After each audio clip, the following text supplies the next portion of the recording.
Chahut Média.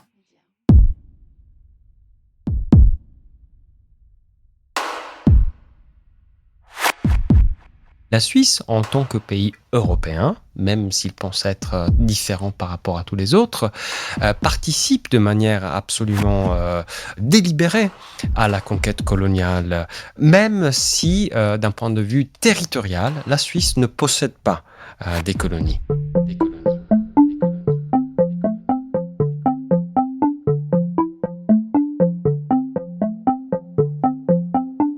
Mai 2020. L'assassinat de George Floyd aux États-Unis suscite une vague mondiale d'indignation et ranime le mouvement antiraciste Black Lives Matter. À Genève, comme dans les grandes villes d'Europe ou d'Amérique du Nord, on manifeste contre le racisme. Et bientôt, grâce à la persévérance d'associations de militants et de militantes antiracistes, des villes de première importance dans le monde entament une réflexion autour des hommages rendus dans l'espace public à des personnalités ayant encouragé le racisme et le colonialisme.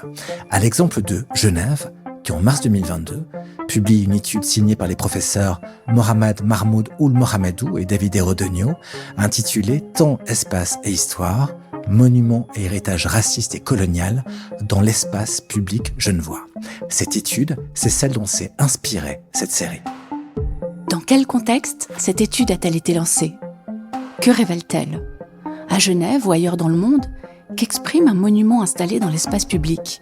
Mais aussi comment la Suisse, l'un des pays d'Europe occidentale les moins associés au colonialisme, a largement profité de la traite négrière et du colonialisme. Décoloniser la ville, c'est le titre de cette série documentaire podcast. Épisode 3, Mémoire raciale, une question citoyenne.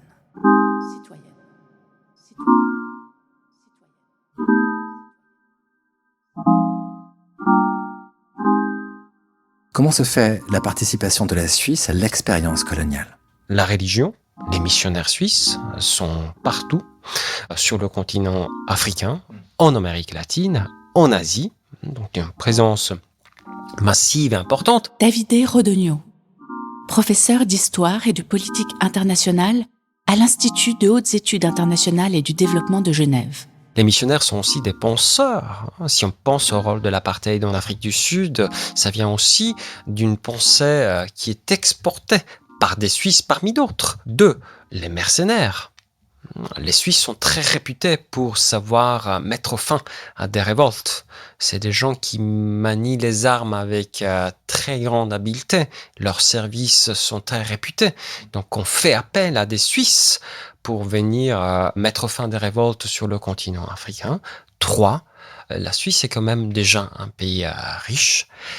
Il y a des commerçants suisses dans les matières premières, dans le coton. Et donc le lien avec les real estate où les esclaves sont utilisés, il y a une connivence des Suisses et la finance, la banque suisse aussi au XIXe siècle participe de ça. Comment expliquer que le mythe du rôle supposément négligeable de la Suisse dans l'aventure coloniale ait duré si longtemps ? Je pense qu'on peut dire déjà 2 choses là-dessus. La première, c'est qu'il y a un certain nombre d'historiens et historiennes suisses qui ont produit beaucoup d'ouvrages sur cette question, on va dire à partir des années 90. Mohamed Mahmoud Ould Mohamedou, professeur d'histoire et de politique internationale à l'Institut de hautes études internationales et du développement de Genève. On peut trouver aussi des ouvrages plus tôt qui commencent à remettre en question les clichés de cette nature et qui posent des questions et qui effectivement indiquent, de par leurs travaux, tout cet engagement au niveau que nous avons mentionné, c'est-à-dire que ce soit des mercenaires ou que ce soit des sociétés d'information ou que ce soit des individus qui ont participé en ce sens. S'il y a eu une forme de résistance de ce cliché à travers le XXe siècle, c'est principalement parce qu'il y a eu une présentation au sein de la société suisse que cette exception qui a toujours fait partie un petit peu au-delà de la question du racisme ou du colonialisme faisait partie de la présence particulière de la Suisse en Europe. Et donc on peut voir que la perception que si la Suisse a participé au colonialisme, elle y a participé de la même manière qu'elle a participé à d'autres épisodes de l'histoire européenne, toujours avec sa spécificité, toujours en étant dans un rôle qu'elle s'est dessiné, mais qui lui a aussi été attribué dans certains cas. D'un côté, je dirais donc business, finance, culture, société savante et savoir suisse, mercenaires, autres savoirs suisses, missionnaires. Donc ça donne un cadre. Le fait aussi d'avoir des colonies suisses en Algérie par exemple ou ailleurs, ça fait de la Suisse vraiment pas une exception, mais ça participe à quelque chose qui fait partie de l'histoire du 19e siècle de toute l'Europe. Qu'on parle de la Suède, du Danemark, de la Suisse, du Portugal, donc ce n'est pas que la France ou la Grande-Bretagne.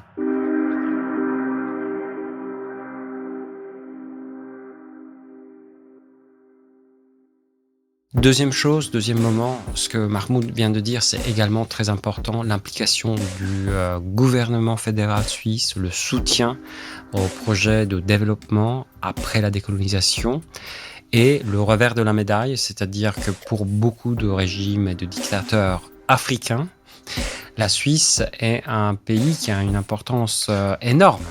Parce que la discrétion, le secret bancaire, etc. font que les avoirs accumulés par ces dictateurs puissent se retrouver en Suisse. Et c'est un phénomène qui a été étudié. Et donc, aucun de ces dictateurs a un intérêt à assimiler la Suisse à des pays colonisateurs. Donc, l'exception suisse, paradoxalement, vient aussi de ce type de récit qui peut-être n'est pas très glorieux, mais qui est aussi une réalité, donc il ne faut pas la taire.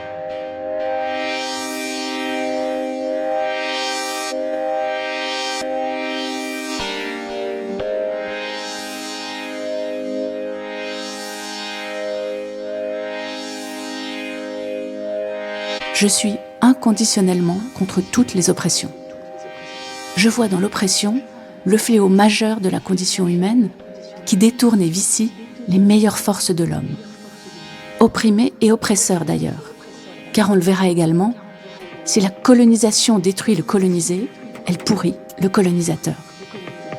L'efficacité de ce texte lui est venue génétiquement en quelque sorte, de la seule vertu de la vérité.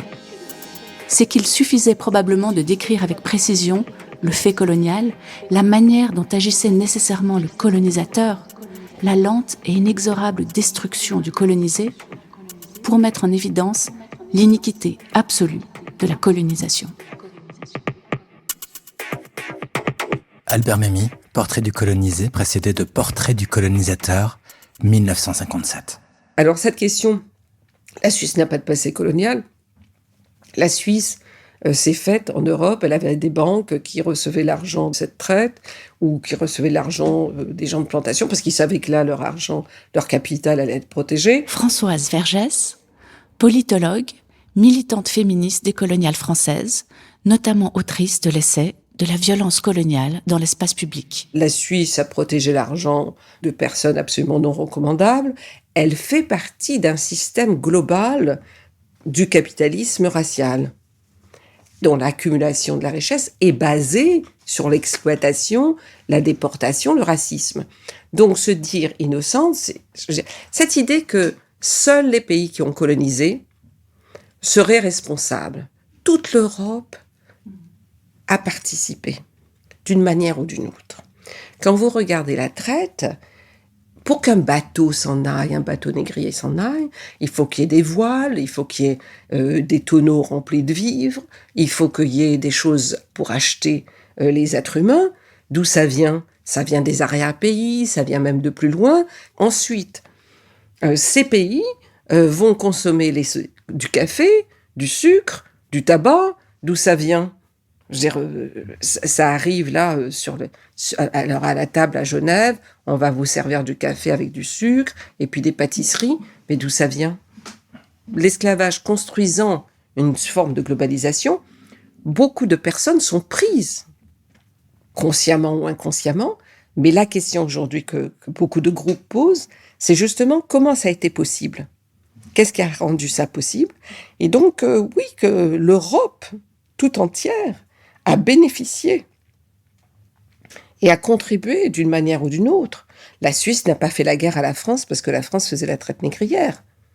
Elle n'a pas exclu la France de ses partenaires parce que la France avait des colonies au nom justement de principes anti-esclavagistes. Tout le monde va bénéficier de manière directe ou indirecte ou semi-directe, semi-indirecte de l'esclavage et de la colonisation. L'Europe n'aurait pas été si riche s'il n'y avait pas eu cela.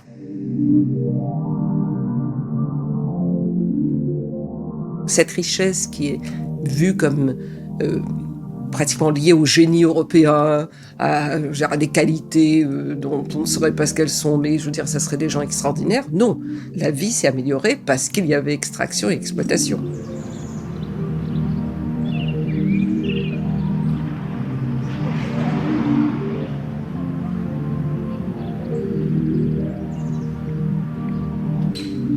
Nous sommes à proximité de la Perle du Lac, à Genève.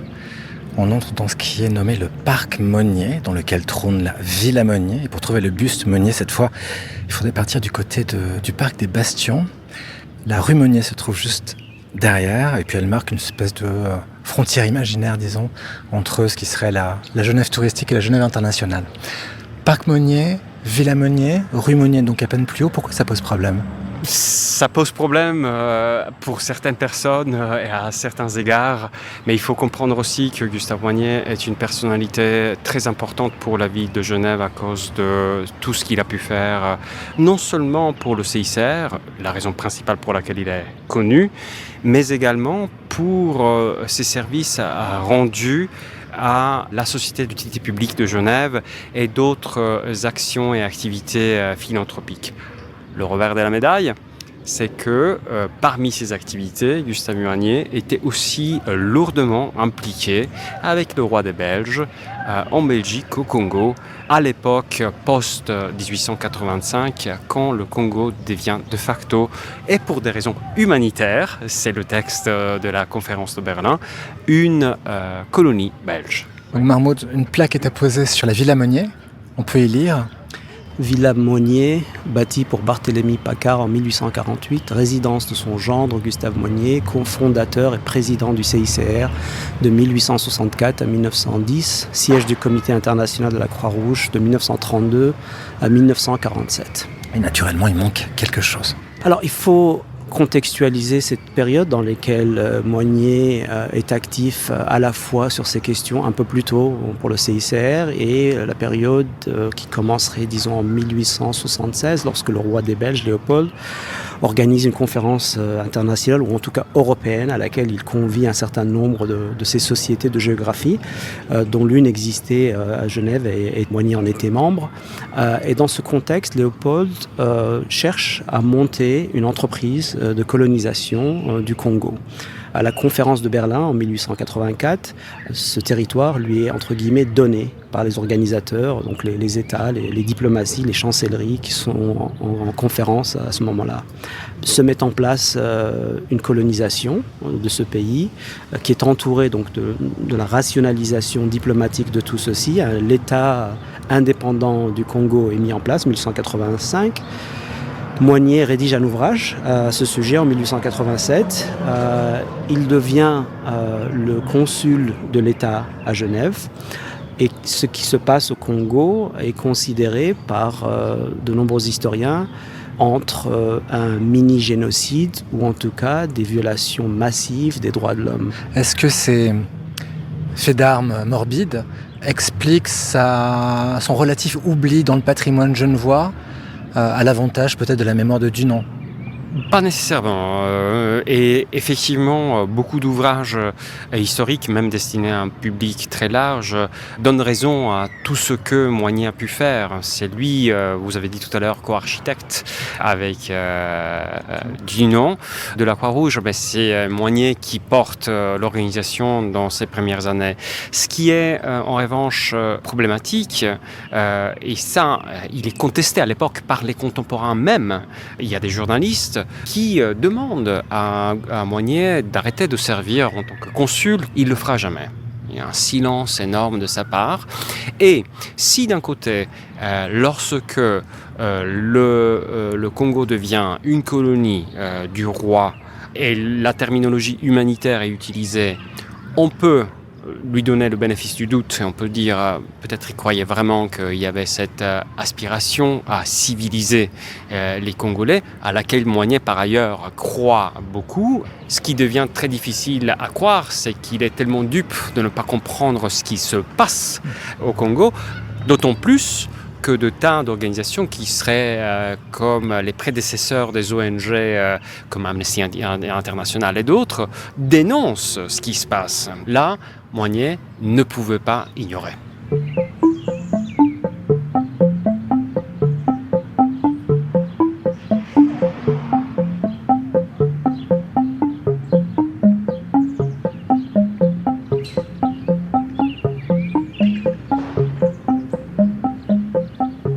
Le problème des monuments controversés dans l'espace public se pose aujourd'hui doublement, à la suite d'une accumulation historique d'irrésolution ou d'une accélération contemporaine de visibilité.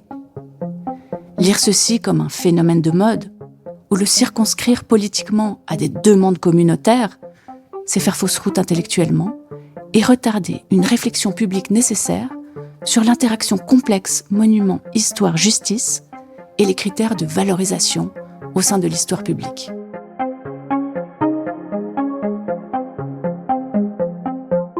Un extrait de Temps, espace et histoire, monuments et héritage raciste et colonial dans l'espace public genevois, par les professeurs Mohamed Mahmoud Ould Mohamedou et David Herodonio. Le grand problème du monde actuel, c'est la mémoire. Doudou Diène, rapporteur du comité d'orientation de la Fondation nationale pour la mémoire de l'esclavage. La mémoire, simplement, est des mémoires sélectives. Et donc, cette tragédie historique de l'esclavage a été suivie chronologiquement par la colonisation.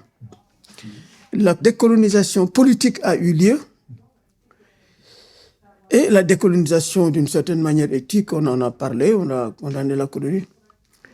Mais on n'a pas fait la lecture de l'empreinte de l'esclavage sur le monde actuel. Donc, décoloniser le monde actuel, c'est lire les traces et les lieux et les inscriptions et les conséquences profondes de l'esclavage dans le monde actuel. Et c'est là que, pour moi, c'est une bombe que la municipalité de Genève ait réussi à se mettre d'accord pour commanditer une étude, pour dire, mais regardons chez nous ce qui se passe. Et donc, l'étude de Mohamed et de son ami dans la place financière de Genève est historique. Elle secoue le cocotier du silence.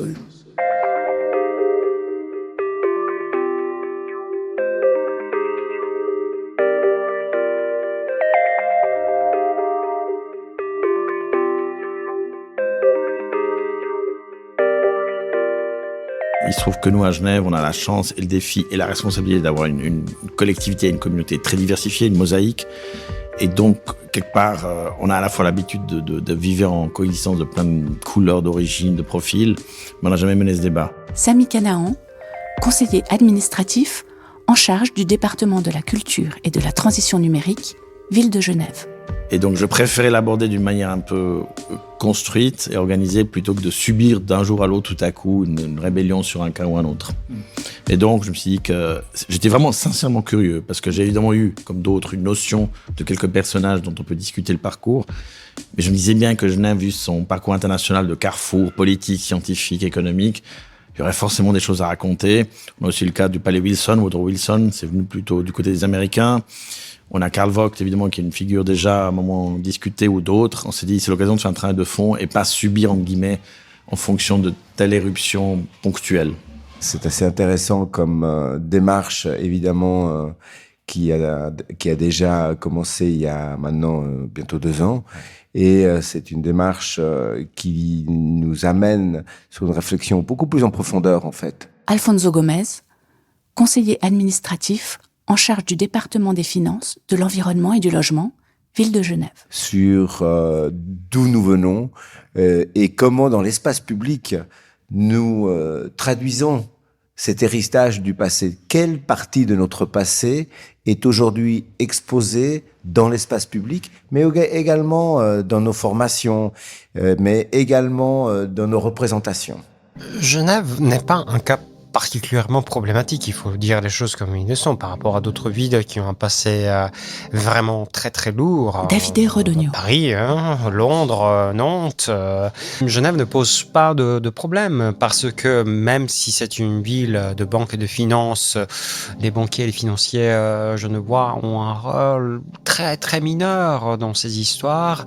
Les autorités scientifiques, sauf quelques exceptions connues, très connues, non plus, les autorités politiques non plus, donc Genève aurait très bien pu ne pas faire cet exercice. C'est une question de responsabilité. Quand la ville se dit être la capitale des droits humains, illico, immédiatement, on a une responsabilité. Et donc, je pense que c'était un choix très sage. Vous avez beau sortir le passé par la porte, il vous revient invariablement par la fenêtre.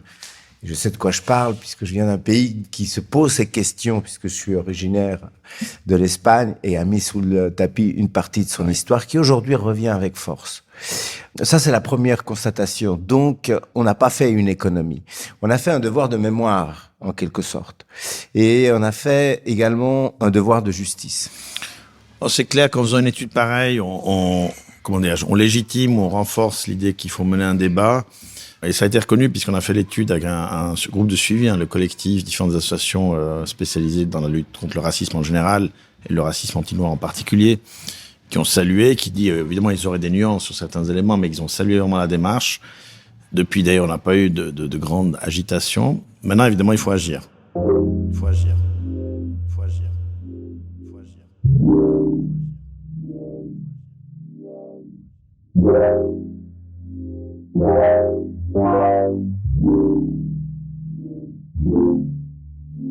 Monsieur Gomes, je vois l'étude en version print sur votre bureau. Alors, elle a un immense avantage, c'est qu'elle propose aussi des pistes de solutions face à ce mémorial public qui pose problème, disons. Maintenant qu'elle existe, cette étude, qu'est-ce qu'on fait à Genève? Qu'est-ce qu'on fait? Alors, ce que l'on est en train de préparer, alors, il y a plusieurs objets. C'est déjà d'identifier chacun des objets, parce qu'on ne peut pas avoir une solution unique. Voilà, ils sont tous différents, par nature. Exactement. Et donc, pour chacune, d'être évidemment extrêmement sensible. Donc, il s'agit pas de provoquer, parce que sinon, on arrive sur une situation conflictuelle et on braque les positions. Sur chacun des objets, de voir, avec l'ensemble des partenaires, de voir quelle est l'action la plus adéquate. Mais ça doit se faire d'une manière collective. À un moment donné, de réfléchir comment on peut amener une action et surtout comment on peut l'expliquer. Moi, je trouve que c'est extrêmement important de dire effectivement, telle personnalité, voilà ce qu'elle a dit, dans le contexte où elle était.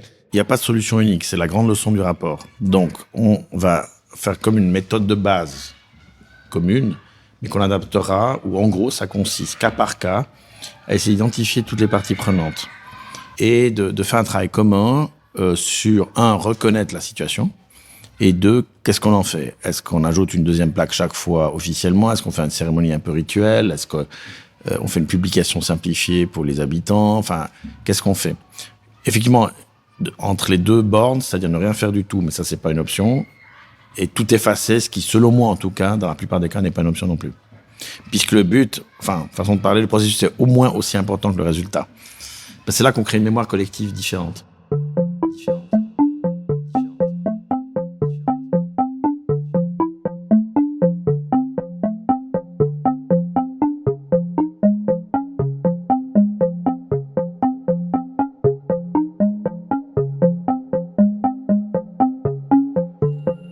Alors maintenant, on fait quoi avec les monuments racistes et coloniaux dans l'espace public? Ces statues, est-ce qu'on les déboulonne, on les voile, on les déplace, ou bien on les laisse là où elles se trouvent, intactes? Puis les plaques de rue, on les enlève, on les efface, on les remplace, ou bien on n'y touche pas? Le spectre des actions possibles sur les monuments et le mémorial public, on en parle dans le 4e épisode de Décoloniser la ville. Son titre, Agir sans effacer. Interview et réalisation David Brun-Lambert et Carole Harari. Mixage Alan Mantilleri. Musique originale de Léonie Pernet. Décoloniser la ville a été rendu possible grâce au soutien de la Loterie Romande, du service Agenda 21 Ville Durable et du Bureau d'intégration des étrangers. Merci également à nos partenaires, le Graduate Institute et le FIFDH. Tous les épisodes de cette série sont disponibles dès maintenant sur le site de Chahu Média et sur l'ensemble des plateformes de podcast. N'hésitez pas à la noter, mettre des pouces, des étoiles et surtout à la partager.